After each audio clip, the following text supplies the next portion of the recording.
The world is loud. Notifications, opinions, deadlines, drama, comparisons. Every day something is trying to steal your peace. And most people let it. They react. They overthink. They carry words that were never meant to matter. But what if you could move through this chaos untouched? What if you could be calm in a world designed to disturb you? That is the art of being unbothered. The Stoics mastered this thousands of years ago. Marcus Aurelius wrote, "You have power over your mind, not outside events. Realize this, and you will find strength." Yet today, a comment ruins your mood. A delay triggers anger. A comparison kills confidence.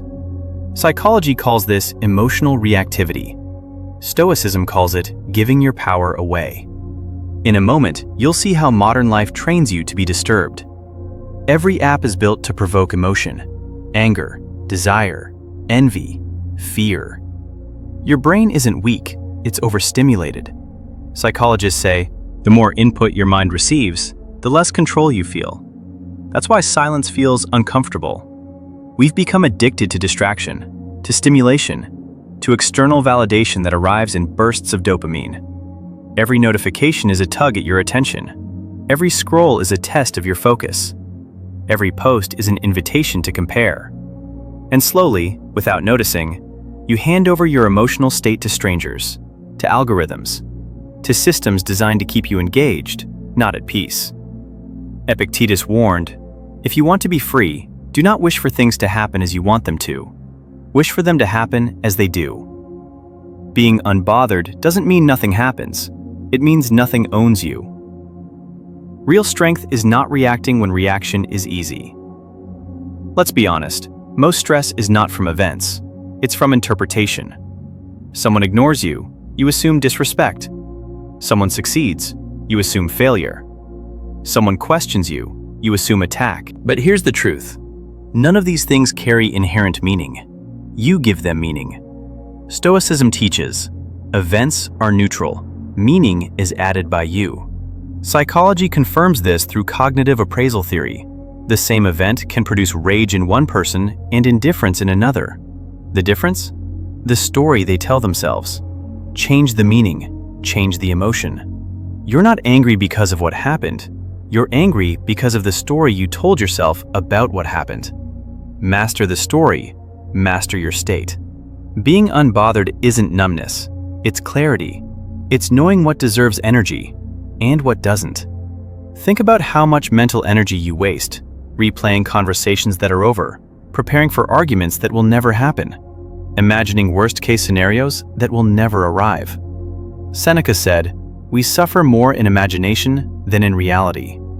Most pain is mental rehearsal. You replay, you predict, you dramatize, and in doing so, you live the same painful moment dozens of times. Once in reality, 100 times in your mind. This is where peace is lost, not in the event itself, but in the endless mental loop that follows. Peace begins when you stop arguing with reality, when you stop insisting the world should be different than it is, when you stop demanding people behave the way you want, when you accept that discomfort is part of existence. The mind becomes calm when it stops fighting what already is. Here is the Stoic framework. Control what is yours. Release what isn't.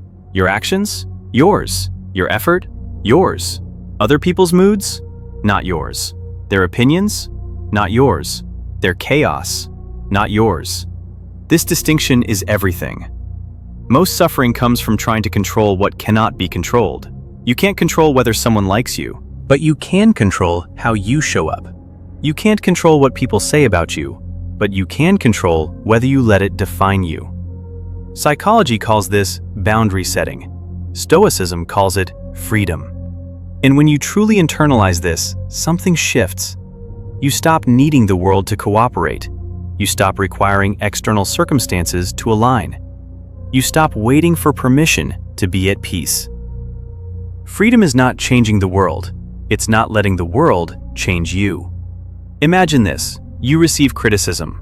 Old you defends immediately, overthinks for hours, spirals into self-doubt, seeks reassurance, loses sleep. Unbothered you observes calmly, Is this useful? Yes, adjust and improve. No, discard and move on. No emotional debt, no mental replay, no energy wasted. Marcus Aurelius practiced this daily. Choose not to be harmed, and you won't feel harmed. Don't feel harmed, and you haven't been. This is not denial. This is discipline.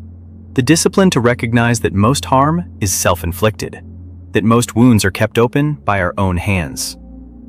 Power is emotional restraint, not the kind that suppresses, but the kind that discerns. Calm is dominance over yourself.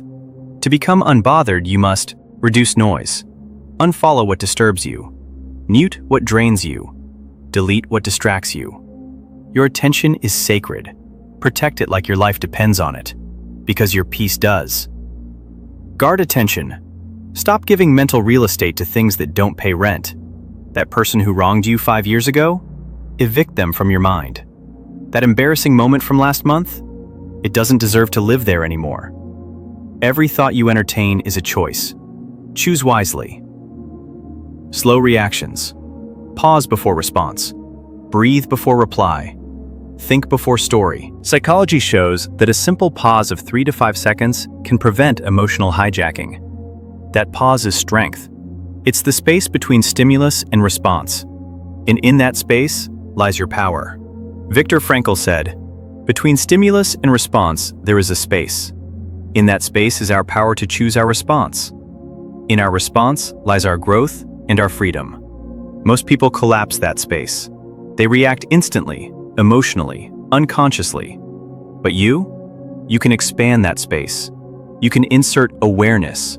You can choose differently. The calmest person in the room is the most powerful. Being unbothered is also about perspective. That thing that feels catastrophic today, will you remember it in 5 years? That person whose opinion feels crushing right now, will they matter in your story a decade from now? The Stoics practice this through something called the view from above. Marcus Aurelius would imagine himself rising above the earth, seeing cities as tiny dots, seeing human affairs as fleeting movements, seeing his own life as a brief flicker in infinite time.